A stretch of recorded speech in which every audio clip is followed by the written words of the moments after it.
hard to hail as anybody else. Sailing is a pretty silent sport, really, you know, when you think about it. There.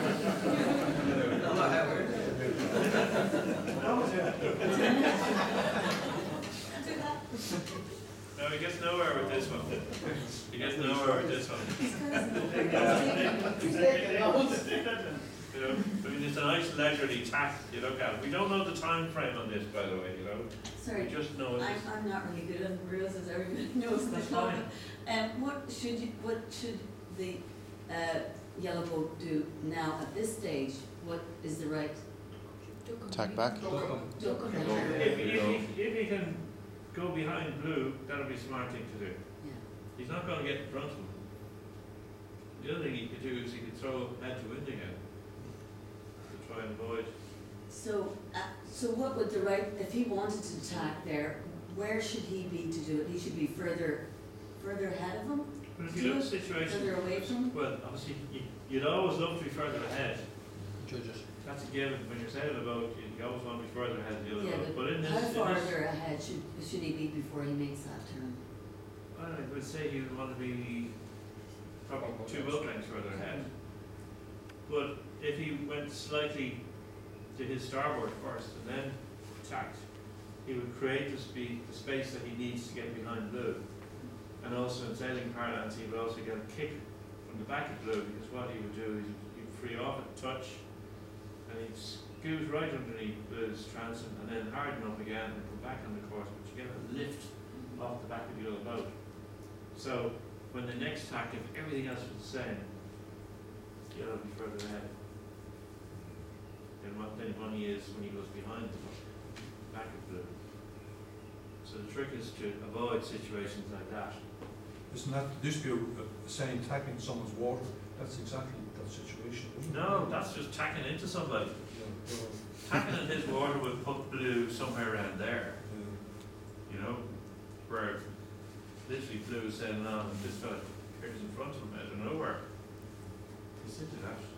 If the blue boat, sorry, Yeah, on that one there, sorry, go on. if that blue boat was in position 2 where the yellow boat in position 3 is now underway having tacked onto the starboard, I presume it has rights even though it's just changed So in course. other words, this boat is back here. Yes. I mean, is it a question of degree? To a degree, it is a question of degree. There is an understanding in the rules that if blue can avoid, he should. Clearly he can't. But if you had a situation maybe where blue was slightly further back than 2, or if yellow was going to get going a lot quicker, you know, that he could clearly go in front of blue without blue having to avoid him, well then there really isn't a problem. But the situation is that yellow tacks and blue has to make an avoiding manoeuvre. But then the problem is that blue really needs that room and didn't get it. So there's a tricky one. But it's interesting how port and starboard instants generate the most interest. And they're the most common. And everyone thinks they know the rule backwards. If blue had to slow down, would he be entitled to protest? He's entitled to protest at any time. I mean, if yellow crashes into him, blue has to slow down. He's on a line of going and he's Yeah. wind and the other fella came on top of him. But blue's job is to keep going as fast as he can anyway. But if he realises the situation and you know, he can only take every one, because the funny thing about the interpretations of the rules, literally they're slightly different for all the different positions they're in. But in that situation, blue is good to go. Let's start with another one. Okay, this is another port and starboard. So we can tell that blue is on port and yellow's on starboard. What happens though?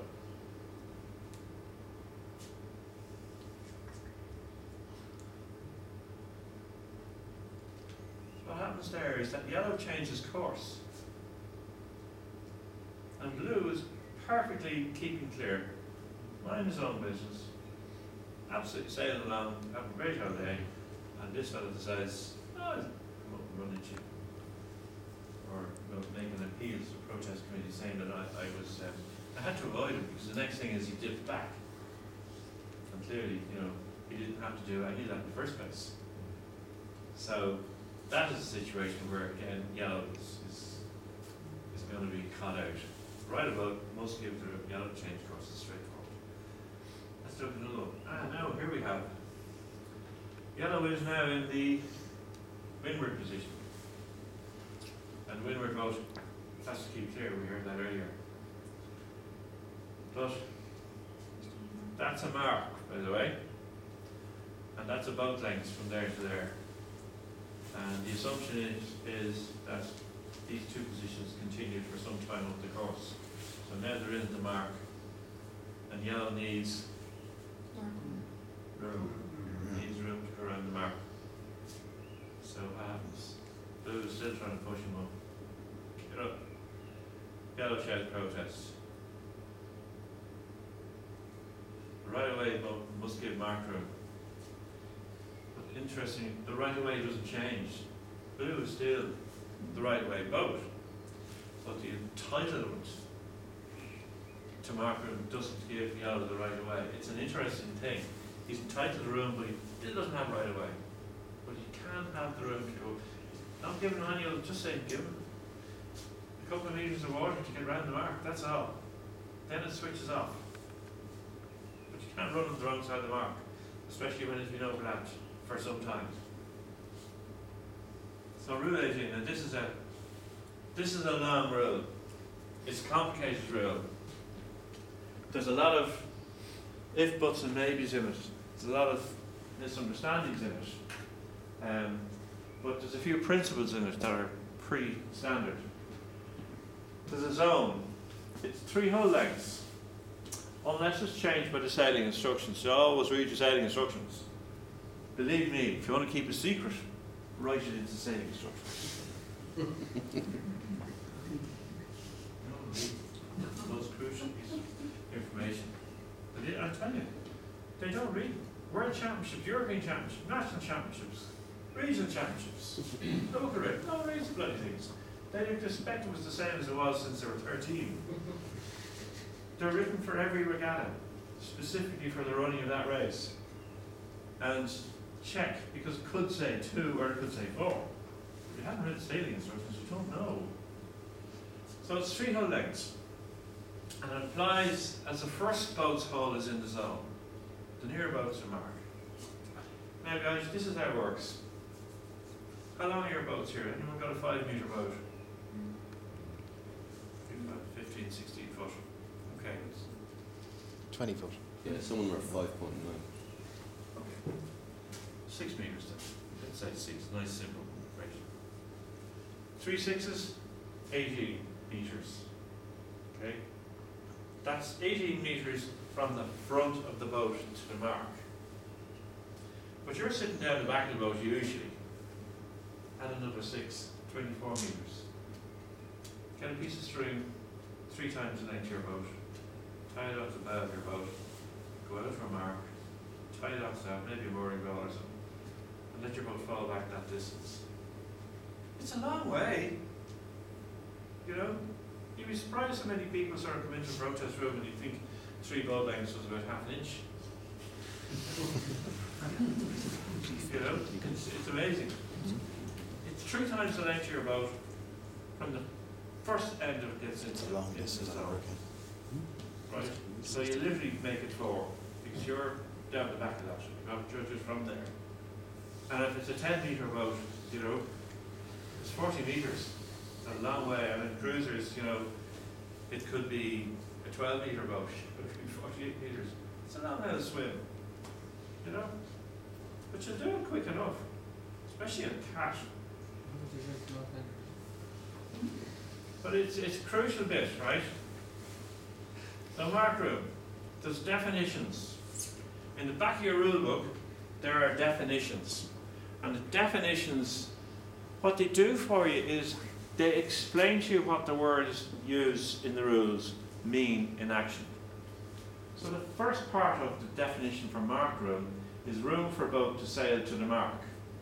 You know, most people call it the seaman-like direct course to the mark. But if I add the definitions into this, in other words, room You just see it there, it's italicized, and the word mark is italicized. So anywhere you see in the rule book an italic, it means the word is defined in the rules. So there's an explanation as to what a room is, there's an explanation as to what a mark is. So Italian, I'm sorry, so down low here, but we all see that. So you reread it now as the space above needs in the existing conditions while manoeuvring promptly in a seaman-like way. That's what room means. To sail to, this is that bit, to sail to, here, the mark is the object of sailing instructions require a boat to leave on a specified side. So this is where the definition is applied to just that first statement. That's actually what it means in English. But we see room and we see mark, and we're so used to the definition in our heads, so we know what room means. A room means a space a boat needs in the existing conditions. Existing conditions change all the time. In a force 1 to 2, existing conditions would probably allow for maybe half a metre, but in a force 5 to 6, it might be 10 metres. So it's a very changeable thing. It just depends on the conditions. So the sailing rules acknowledge the variation of the weather on our day by saying that it's the existing conditions. That's the first bit of it, part of it. The next bit of it is room to sail her proper course, and again, proper course is defined, and so is mark, including tacking and jibing. I'm just going to go to that statement there. Room to sail the course she would sail to finish as soon as possible in the absence of other boats referred to in the rule, while at the mark. And we could go on the mark as the object defined in the sailing instructions that boats supposed to leave the steps outside. That's how you interpret a rule. When you see a definition written in it and you're not quite sure, take the word out, put the definition in. It will mean exactly the same. It doesn't change it. It means in fact it means specifically what they mean. Because some people may think different things for proper course and different things for and they think different things for keep clear. So you take the definition, put it in, gives you the answer. So marks. There's a nice situation. Let's just have a look at this. Where's blue? Blue is in the zone. Just entered. Where's yellow? Clear stern. Then what happens? Well, blue jives. This is going to go around. And yellow comes in, and at this point, there, he's going to have to turn. So as he can't crash into blue, he's not entitled to room in that case. But just looking at the picture, I mean, that's 3 boat lengths. And when you see it like that, with those little boats, it actually shows you how big the circle is. It's quite a big circle. Most people, I reckon, think 3 boat lengths is about 1. And we've got tables, and you can look them up on the web or in the ISAF stuff, that tell us about so long, going so fast, will cover its whole length in so many seconds. So a fellow will tell you, oh, I was here and it took me 3 seconds to do the 3 boat lengths. So you don't travel fast. Usually they completely, in the mind, they think it's 3 boat lengths, but actually it's only boat length. Right. So yellow's not entitled to room to clear stone. We all got that right. Now here's one. See yellow here. So what's the yellow situation? He has no overlap establishment. Guys are puncher all right. It's too high up though. But he has an overlap. Has he got an overlap on the ones in front? No, but he's an overlap in blue and it's the same on green. His situation is sticky. Because it's an interesting one. Yellow's fast, right? He gets the overlap in blue, no problem for the zone. blue can't give room. All these guys out here, he's just not going to get room because of scrum. So you're coming into a situation with a big pile of boats in front of you. Do not assume that because you can nip in inside the fella that's there, and there's another 15 boats in this area, that all these guys are going to give you room. Not going to happen. You can't do it. In the confusion and the action and the intelligent discussions that are going on between various pairs of boats and triplets of boats, they're not going to see you coming in saying, I got right away and overlap and everything like that in water. So, you're coming in real fast like that, sometimes the smart thing to do is actually slow down and wait for the scrum to pass. If it's... So I'm not actually at the zone. No, but look, there's nothing, what happened there? Real boats. Oh, I know what happened there. Sorry, it's my fault. I don't know where. They're not actually at the zone. But we see in the thing, the yellow's going a lot faster.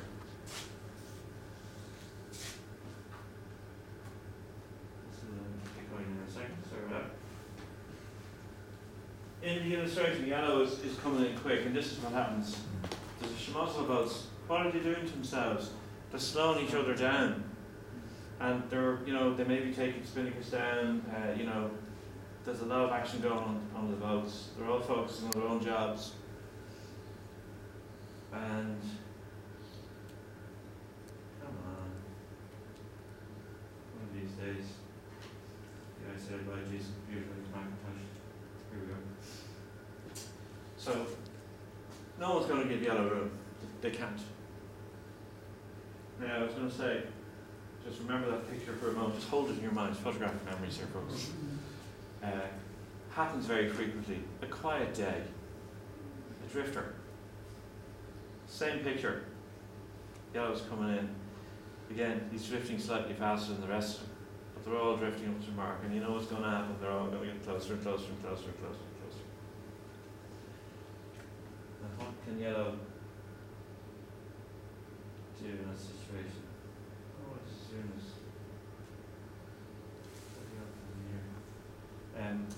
in that situation, a really, really quiet day, and the fella in yellow says, "This is great. I'll sneak in here, grab the mark, swing the mark around here, and come out the far side. And there's 10 boats behind me. Rule says 1 penalty, so I just do 1 turn." Doesn't work that way. He's broken a rule by hitting the mark. The rule about penalty says that if you touch a mark, you do a penalty, but it also says somewhere in there that if you've gained a significant advantage, your penalty will be to retire. So if you have a real smarty coming in, I've seen this happen so many times, a very quiet day, big scrum at the mark, nip in outside the whole lot, literally walk yourself around the mark, throw the mark at the rest of them, do your turn, sail on. That's it, your race is over. Now, I'm sorry about this technological glitch. Don't know what's going on. Unheard.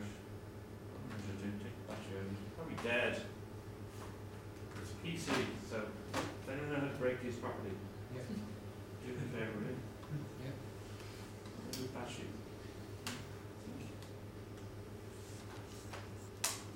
Here it goes.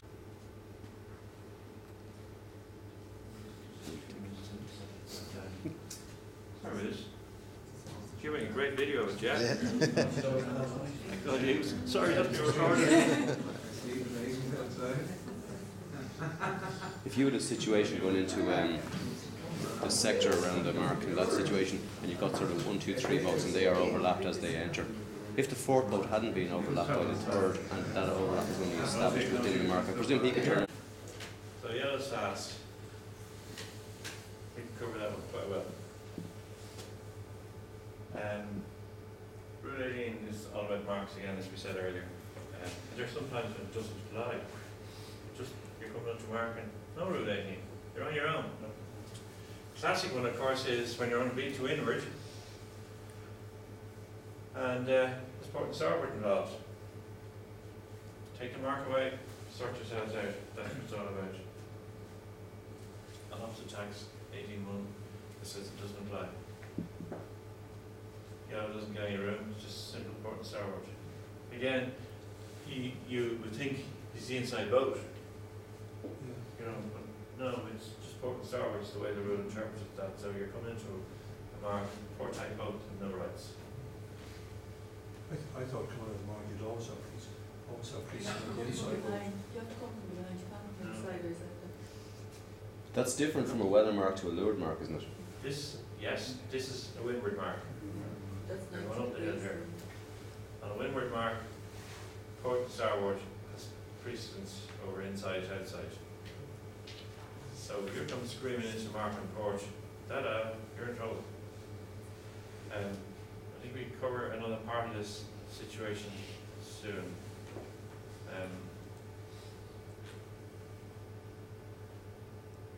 Outside boat doesn't have to give room.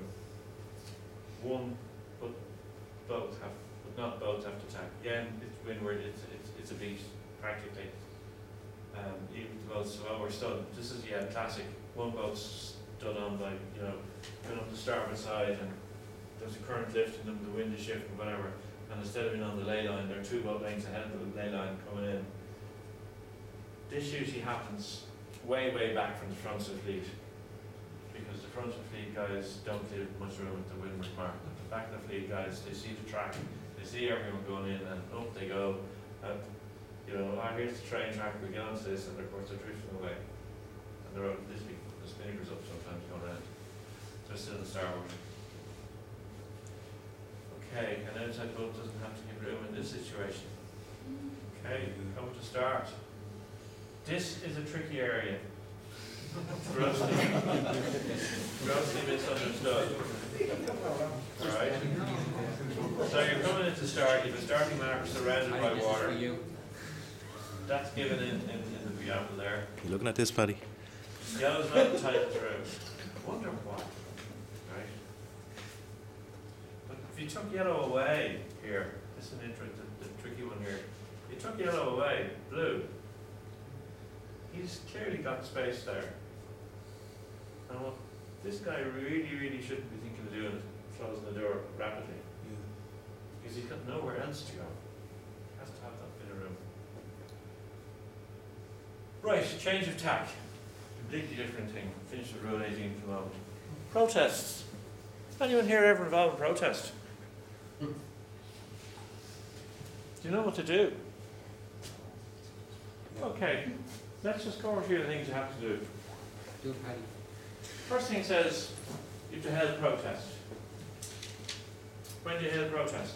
Straight away. Okay. And if your boat is more than 6 metres, or your class rules or your sailing instructions say it, you've got to display a red flag. Generally, if you're about 6 metres or more, it's given you a red flag.